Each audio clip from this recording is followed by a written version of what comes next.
Қазіргі уақытта көптеген адамдар өзге ұлттан қыз алған қазақ жігіттерді қанбұзар деп жақтырмайды.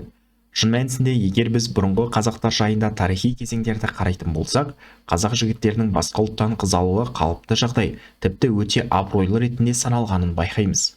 ОБТ-ға дайындалушы 10-11 сыныптар, сіздер Қазақстан тарихынан картамен жұмысты жақсы меңгеріп, ОБТ-дан жоғары ұпай алып грант алуға бір қадам жақындағыларыңыз келсе, менің видео астында қалдырған Instagram парақшама жазыңыздар.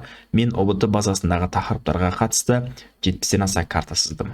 Көптеген адамдардың бұл жақтырмаушылығы Кенесарының Әлиханның ұрпақтары орыс болып кетіпті деген жағдайлардан туындады. Әуелі осы жайтты қарастыратын болсақ, расымен де 20 ғасырдың басында ұлт зиялыларының біраз бөлігі өте ауқатты, атақты әулеттен шыққан, шетелде білім алған адамдардан құралды. Және олардың біразы орыс қыздарына үйленуді жөн санап, бірқатарының әйелдері орыстардан болды. Дегенмен 30 жылдардағы репрессия кезінде оларды жаппай қамап, артынша атып тастады. Ал олардың әйелдері Алжир түзеу лагерінде қамалды.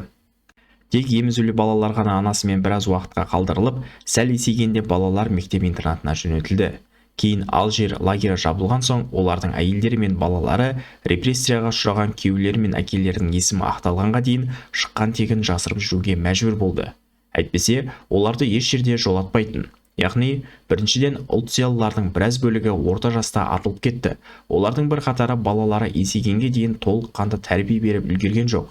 Екіншіден, жас кезінен мектеп-интернаттарда орыстардың арасында оқыған зиялылардың балалары орысша тәрбиеленді.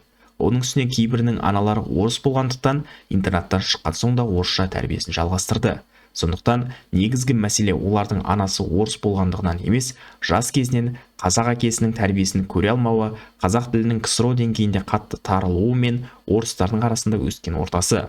Көрген тәрбиесінен олар орыстанып кетті.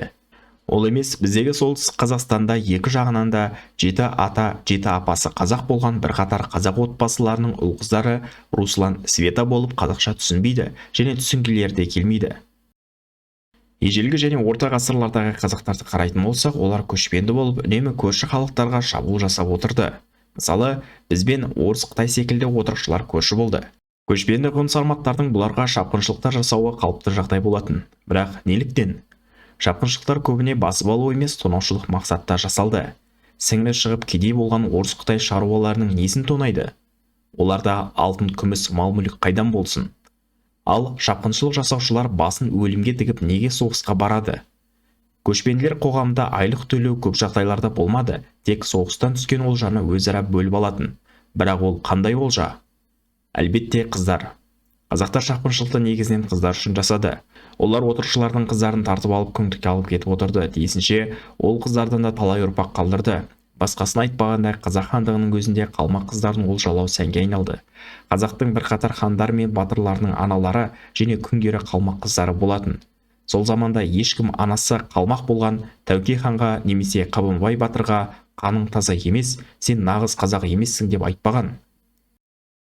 Орта ғасырларда араб, парсы, Византия, Қытай елдері үнемі Қазақстан аумағындағы түркілерді әскери істерге тартқан, себебі олар тек соғыс даласында ерлік жасаумен шектелмей, жорыққа шыққанда да жергілікті сарбаздармен салыстырғанда физикалық тұрғысынан күшті және ыстық пен суыққа төзімді болып келген.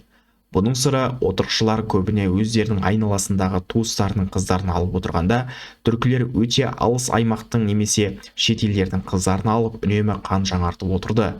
Қазақтар бұрыннан неғұрлым алыс жердің қызын алса соғұрлым ұрпақ күшті болатынын білген. Қазіргі ғылымда да бұл жағдай дәлелін тапты.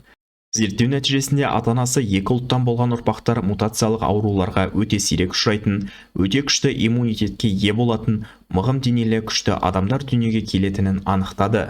Сол үшін де ғасырлар бойы көрші мемлекеттерге шапқыншылықтар жасап, үнемі қан жаңартып отырған түркілер отырықшы халықтармен салыстырғанда физикалық тұрғысынан күштірек және өміршең болды.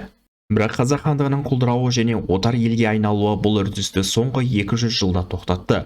Ал қазіргі басқа жақтан қыз алсаң қан бұзасың деген нашар түсінік Қазақстанның көбеймесін деп ойлап табылған бос сөздер.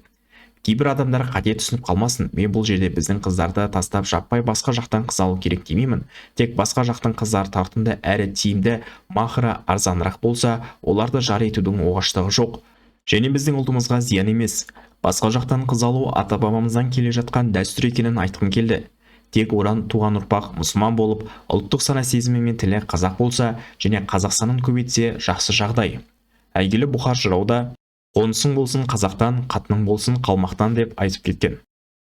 Біздің тарихқа қатысты басқа да маңызды мәліметтерді менің видео астында қалдырған телеграм каналыма өтіп көре аласыздар.